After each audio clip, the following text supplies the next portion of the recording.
حال یہ ہے کہ مکہ سے نکالے گئے ہیں، حضور ہجرت کر کے جا رہے ہیں نا، حال یہ ہے کہ مکہ سے نکالے جا رہے ہیں، اور اللہ کی ذات پہ بھروسہ کتنا ہے حضور کو؟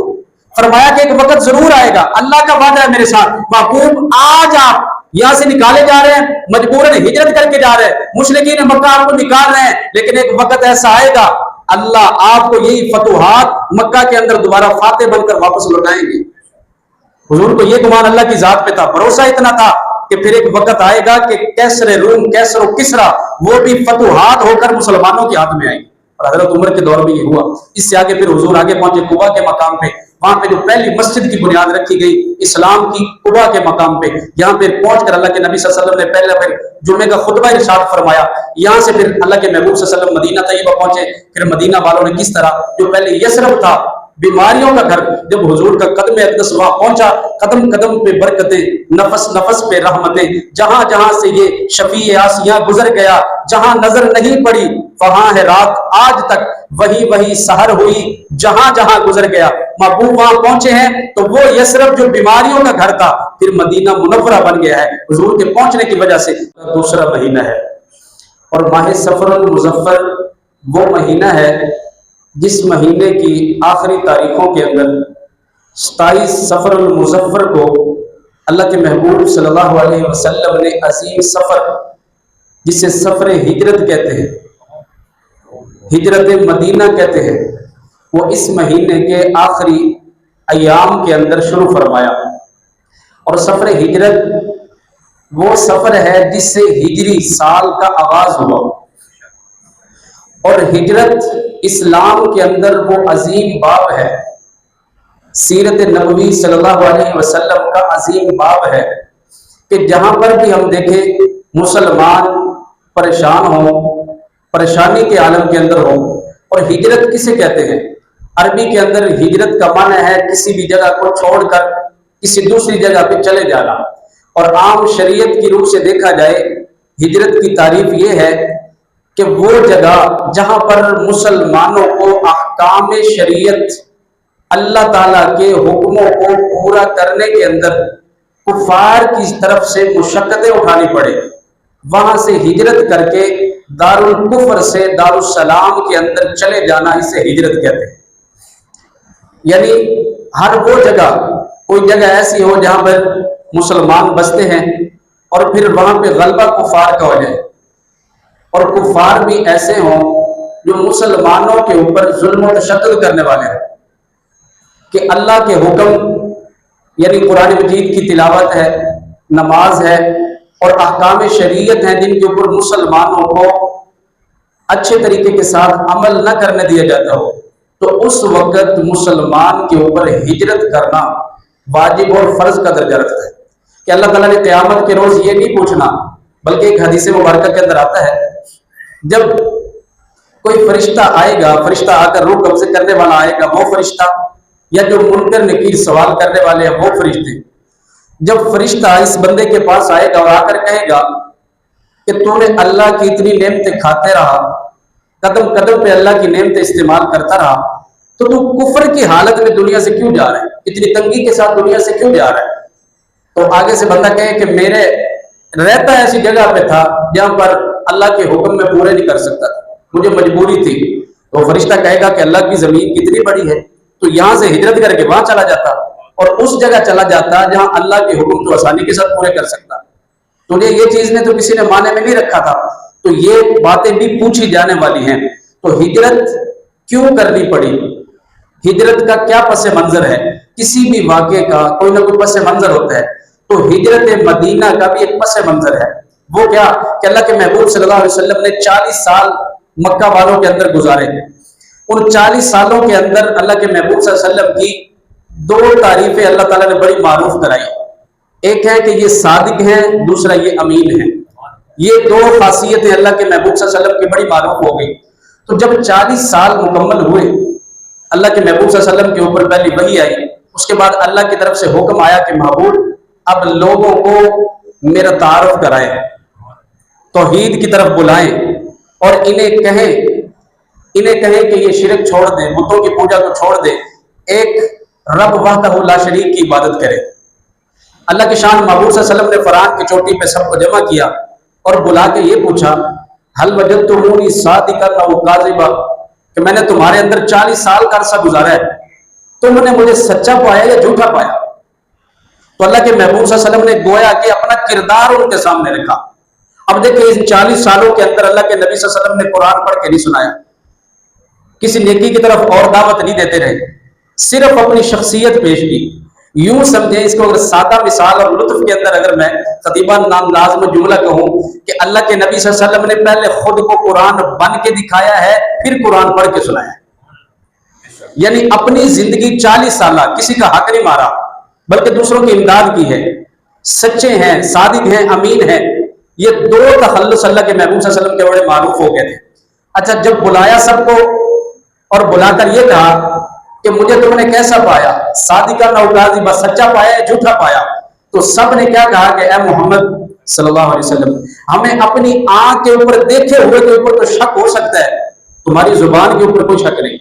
اور ساتھ انہوں نے پھر مثال دے کر یہ کہا کہ اگر اے محمد صلی اللہ علیہ وسلم اگر آپ کہتے ہیں کہ پہاڑ کی اس طرف دشمن ہے اور ہم دیکھیں نا، تو آپ نے کہہ دیا کہ دشمن ہے تو ہم یقین کر لیں کہ واقعی کوئی دشمن آیا ہوا ہے، آپ اتنے سچے ہیں، صادق امین ہیں۔ تو اللہ کے محبوب صلی اللہ علیہ وسلم نے فرمایا اگر تم مجھے اتنا ہی سچا مانتے ہو تو پھر مجھے اللہ نے آخری نبی بنا کر بھیجا ہے۔ پڑھو پھر اشہد ان لا الہ الا اللہ واشہد انک رسول اللہ، لا الہ الا اللہ محمد رسول اللہ۔ اللہ تعالیٰ نے یہ کلمہ دے کے بھیجا ہے اور مجھے نبی بنا کے بھیجا ہے۔ تو یہاں تک تھا محمد بن عبداللہ کا تعلق، یہاں سے آگے شروع ہوتا ہے محمد رسول اللہ کا تعلق۔ اب لوگ مشرکین مکہ کفار محمد بن عبداللہ پہ کوئی کسی کو اعتراض نہیں، سارے مانتے محمد بن عبداللہ ہے، یہاں تک کہتے ہیں صادق ہے، امین ہے، سچا ہے، سب کچھ ہے۔ لیکن مسئلہ بنا جب محمد رسول اللہ، محمد رسول اللہ کی جب بات شروع ہوئی تب مسئلہ شروع ہوا۔ تو وہی چچا، سگا چچا، اس نے پتھر اٹھایا اور اٹھا کے مارا اور کیا کہا تب بلّہ کا یا محمد، کیا محمد تو نے ہمیں اس لیے یہاں پہ جمع کیا تھا، نعوذ باللہ تیرا ہاتھ ٹوٹ جائے۔ محمد صلی اللہ علیہ وسلم نے آگے سے جواب نہیں دیا تو پھر اللہ نے جواب دیا، فرمایا کہ محبوب آپ خاموش ہے لیکن آپ کی طرف سے ہم جواب دیتے ہیں کہ تبت یدا ابی لہب وتب، کہ تو کہتا ہے میرے نبی کا ایک ہاتھ ٹوٹ جائے، اے بدبخت ابو لہب تیرے دونوں ہی ہاتھ ٹوٹ جائیں۔ تو اللہ تعالیٰ نے محبوب کی طرف سے جواب دیا۔ اب یہاں سے جب اللہ کے نبی صلی اللہ علیہ وسلم نے اللہ کی توحید بیان کرنا شروع کی، اور یہ واقعتاً ایسی بات ہے جب توحید بیان ہوگی، مولانا ضیاء القاسمی رحمۃ اللہ علیہ فرمایا کرتے تھے جو لا ہے نا، لا الہ الا اللہ، جو لا ہے یوں سمجھے یہ سرجری ہے کہ بدھ لا جب کہہ دیا، جس نے لا کہا وہ لا ہوا، وہ لا بھی لا میں لا ہوا، کل لا ہوا، جز لا ہوا، پھر کیا ہوا، اللہ ہوا۔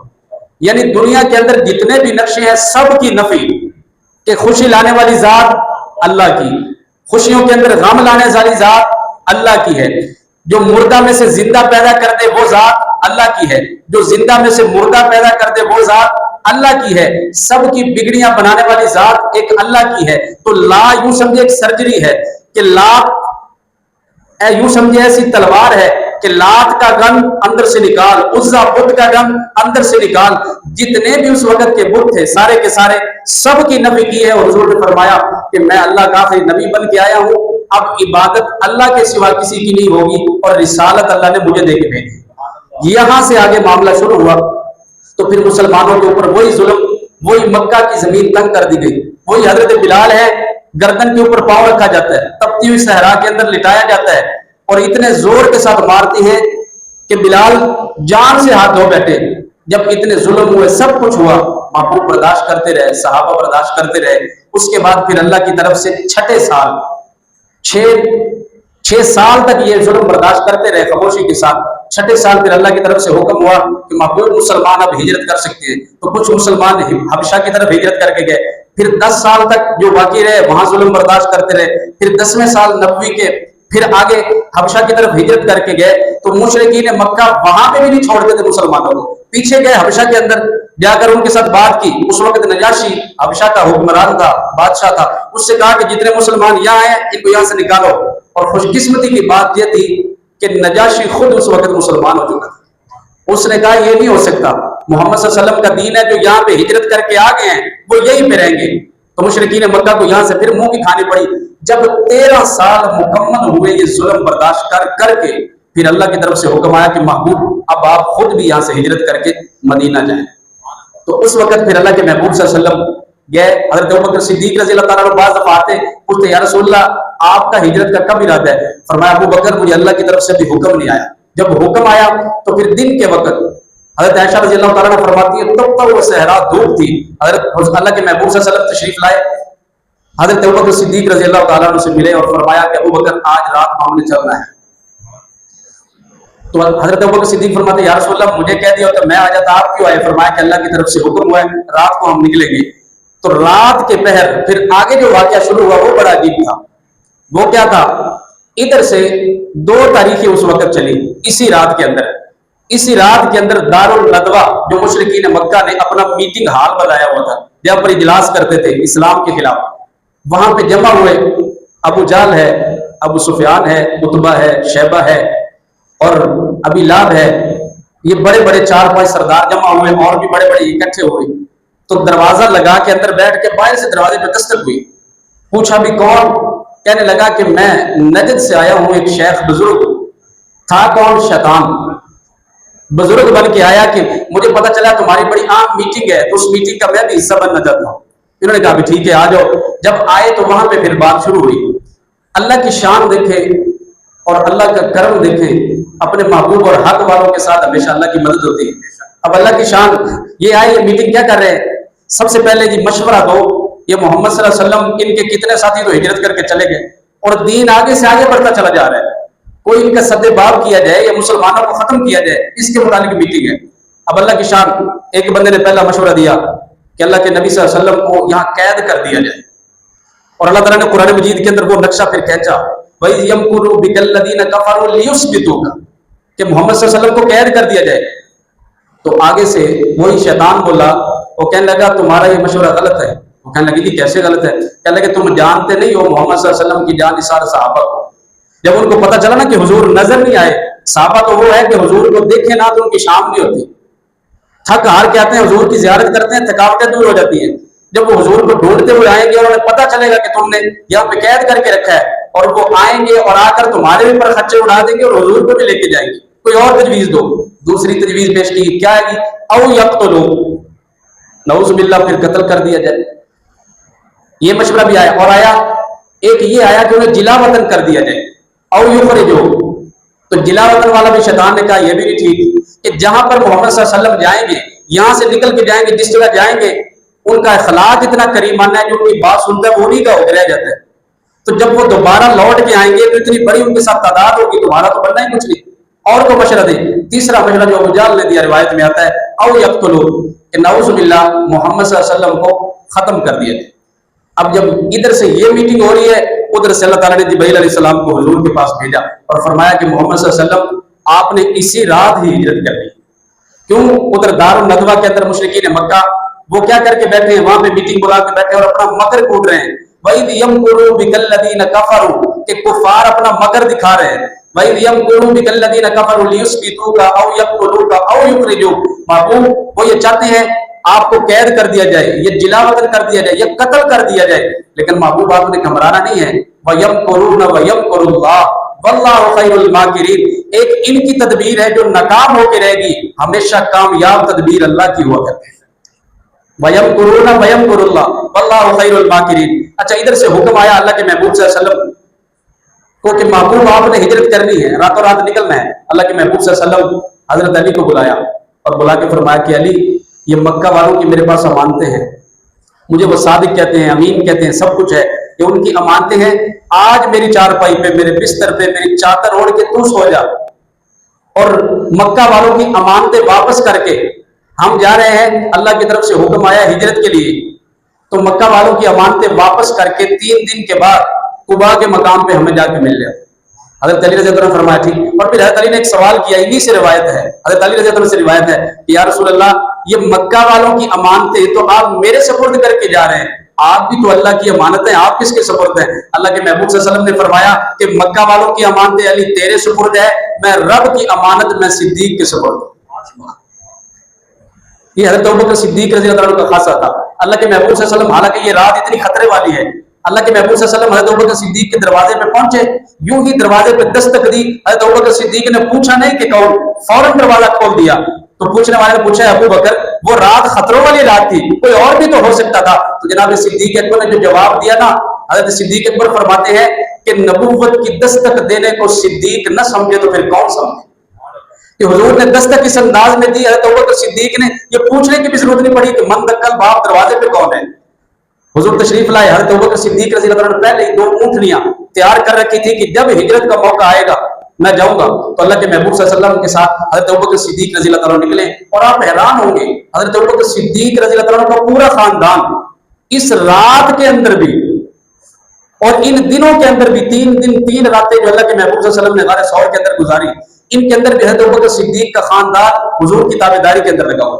اب گھر کے اندر ترتیب کیا بنائی؟ اے بیٹی اسماء جو حضرت عائشہ سے بڑی تھی، سب سے بڑی بیٹی حضرت ابوبکر صدیق کی بیٹی اسماء، تو روزانہ ہمارا کھانا غار ثور میں پہنچا کے آئے، اور بیٹا عبداللہ اس کی ڈیوٹی لگائی کہ دن کو تو مشرکین مکہ جو پلان بنائیں گے ان پلانوں کی خبر رکھنا اور ہم تک یہ پہنچانا کہ آج نیا کیا انہوں نے پلان بنایا ہے۔ اور ان کا غلام عامر بن فہیرہ حضرت ابوبکر صدیق رضی اللہ عنہ کا ان کے ذمہ تھا کہ تو بکریاں چراتے رہنا، اور شام کو بکریاں چراتے چراتے آنا اور آ کر تازہ دودھ اللہ کے محبوب صلی اللہ علیہ وسلم کو پیش کرنا ہے، غار ثور کے پاس اپنا ریوڑ لے کے آ جانا۔ یعنی حضرت ابوبکر صدیق رضی اللہ عنہ کا پورا خاندان حضور کی خدمت میں لگا ہوا ہے ان دنوں کے اندر بھی۔ اب اللہ کی شان، ادھر سے حضرت ابوبکر صدیق اور اللہ کے محبوب صلی اللہ علیہ وسلم نکلے، اور جب نکل رہے ہیں حضور کا انداز کیا ہے؟ ادھر سے جب اللہ کے محبوب صلی اللہ علیہ وسلم اپنی چارپائی پہ حضرت علی کو سلایا، اور مشرکین مکہ نے جو اظہار کیا ہے کہ ہر قبیلے کا ایک نوجوان آئے اور 100 ننگی تلواریں لے کر حضور کے گھر کا گھراؤ کریں گے، اب نعوذ باللہ اس رات جا کر ہم حضور کو شہید کر دیں گے، قتل کر دیں گے، اس ارادے سے آئے اور پورے گھر کا حضور کا محاصرہ کر کے کھڑے ہیں۔ اب اللہ کی طرف سے حکم کیا آیا کہ محبوب آپ نے مٹی اٹھانی ہے، اور مٹی اٹھا کر محبوب سورہ یاسین کی آیت پڑھتے ہوئے محبوب پھینکنا آپ کا کام ہے، ان کی آنکھوں اور ان کے سر کے اندر ڈالنا میں رب کا کام۔ تو اللہ کے محبوب صلی اللہ علیہ وسلم نے مٹی اٹھائی، پھینکی، اللہ کے محبوب صلی اللہ علیہ وسلم ان کے اندر سے نکل کے چلے گئے، کسی کو پتہ ہی نہیں چلا۔ محبوب حضرت ابوبکر صدیق کو لے کر آگے بڑھے ہیں، تو یہ پیچھے سے آئے، آ کر دیکھا کہ محبوب بیدار نہیں ہوئے، تو پھر اندر دیوار پھلانگ کے اندر گئے۔ جب اندر گئے تو حضرت علی سو رہے ہیں، چادر ہٹائی، دیکھا تو کہتے ہیں اینا علی، یہ تو علی ہے۔ پوچھا کہ نبی کہاں ہے؟ حضرت علی نے فرمایا مجھے کیا پتا، وہ تو چلے گئے۔ فرمایا کدھر گئے؟ فرمایا جدھر جانا تھا۔ حضرت علی نے بدھو بنا دیا کفار کو، مشرکین مکہ کو، کہنے لگے کہ حضور گئے کدھر؟ فرمایا جہاں جانا تھا۔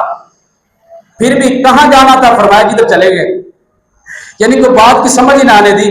تو اس وقت سے لے کر اب تک کے کفار کو اس چارپائی کے اوپر یہی پتہ نہیں چل سکا چارپائی پہ نبی ہے یا علی ہے، اسی بات کے اندر بدھو بھر کے پھر رہے ہیں۔ اب اللہ کی شان، یہاں سے یہ نکلے، آ کر پھر ڈھونڈنے کے اندر ابو جہل ہے، فوجی کو بلایا کہ چلو جی ڈھونڈے، تو ڈھونڈنے کے لیے ادھر سے یہ نکلے، ادھر سے اللہ کے محبوب صلی اللہ علیہ وسلم اور حضرت ابوبکر صدیق رضی اللہ تعالیٰ عنہ یہ نکلے، جا رہے ہیں تو جاتے جاتے غار ثور کے اندر پہنچے۔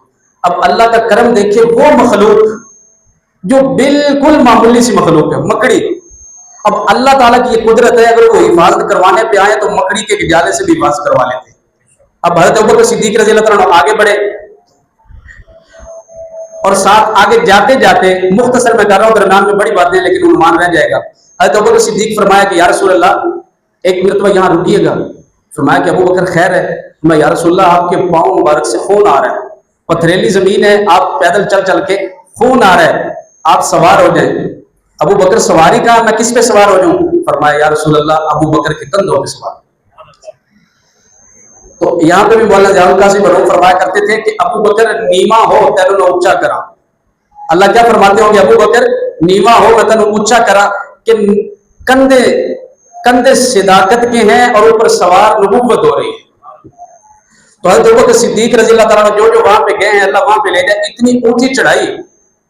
تو حضرت ابوبکر صدیق رضی اللہ تعالیٰ عنہ یوں چڑھے مٹوں میں۔ اور یہاں پر ایک نقطے کی بات اور، کہ اللہ کے نبی صلی اللہ علیہ وسلم جس سواری کے اوپر بھی سوار ہوئے ہیں وہ صرف چلی نہیں، دوڑی ہے، دوڑی نہیں، یوں چلی ہے کہ جیسے اڑتی جا رہی ہے۔ اس کی مثال یوں ہی سمجھے، حلیمہ کی اونٹنی، اس پہ حضور سوار ہوئے تو ساری اونٹنیوں کو پیچھے چھوڑ دی،